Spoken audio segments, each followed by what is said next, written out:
The organization operates on a global scale, and people leave their roles to go to different places, claiming they're going to fight against the organization. However, Kengan says that's not true. The real thing is that all these people have grown up but never actually exit. We can't continue this pretense forever, so they're freeing themselves. Kengan says he can't blame them because, as people grow up, they forget about their superheroes. In his past life, he used to fight his battles alone. We learn that Kengan actually died in his past life during training. He was asking for magic and hit his head on a large stone, losing his balance, falling down a hill, and ending up in front of a truck, which led to his death. Now, he smiles and says that even if he's the last person left in this world, he'll keep striving to become the eminence in shadow. After getting off the train, Kengan arrives at the kingdom of Midgar, where he learns that the population here exceeds 1 million citizens. Now that Kengan is 15, he will be admitted to the Midgar Academy, where his sister is already enrolled, so he can become a Dark Knight. He explains that Midgar Academy is a prestigious institution that attracts students from inside and outside the kingdom. It's a society with a medieval-style structure, and although he's considered a background character, Kengan managed to get into the academy. However, he's treated like a background character, given a cheap apartment to stay in. Kengan leaves his apartment to go to his friend, and they discuss how they train daily to attend the institution. His friend wishes they could live in the school dorm like the upper-class students. However, his friend says they won't allow nobles like them to live with the Highness and other royals. Kengan says that if they become excellent students like his sister, they might get dorm accommodations, but his friend doubts it. It's been 7 months since Kengan arrived at the academy, and he's blended in well as a background character. His friend tells him he scored poorly on a test and reminds him of the penalty. Kengan has to go to the academy and propose to the most popular girl there and face rejection. Kengan is excited about experiencing this background character event. They head to the academy, where they see Princess Alexia, the school's most popular girl, rejecting another student. Kengan's friend asks if he's afraid to complete the penalty, but Kengan confidently says he's ready.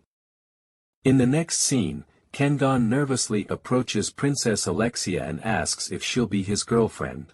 Internally, he thinks this will be the perfect rejection experience for a background character. But to his shock, Alexia holds his hand and says, "Okay, I'll be your girlfriend." Kengan is stunned as she explains she's been waiting for someone like him.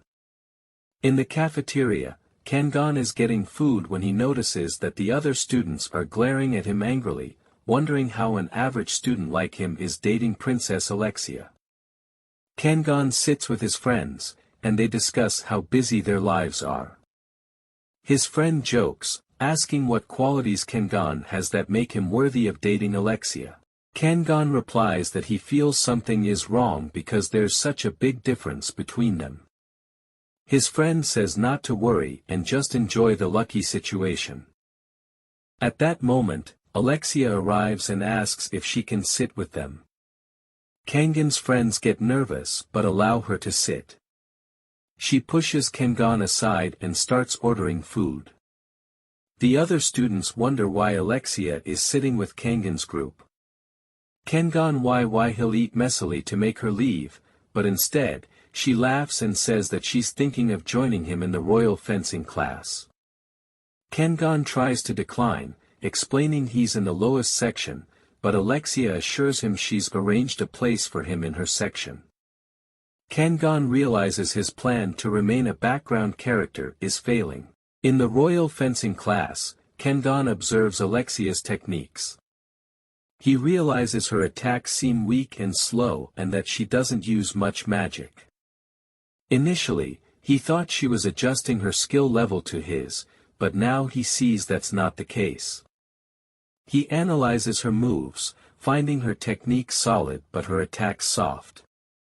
The world considers Alexia weaker than her sister, the most powerful Dark Knight in the kingdom. Alexia's sister. After class, Alexia meets with Kengan and suggests they walk together, which surprises him since he expected her to ignore him after class. She insists, and they walk back together, where she expresses her dissatisfaction with her own abilities.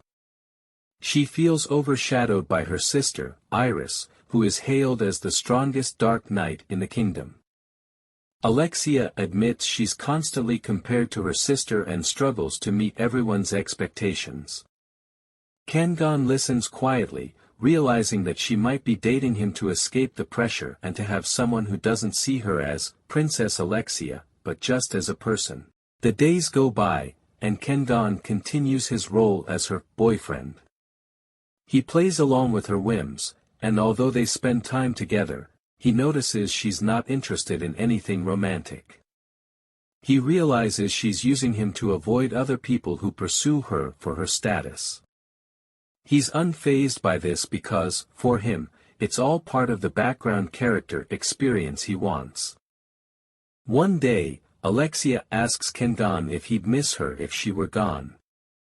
Kengan, treating it as another background character moment, dismisses it lightly, saying he'd feel a little lonely. She seems satisfied with his answer, smiling as if it's what she expected. However, her words hint at something deeper. Later, while Kengan's in his apartment, he learns that Alexia has gone missing. Her sudden disappearance shocks the academy, and rumors start spreading that she was abducted.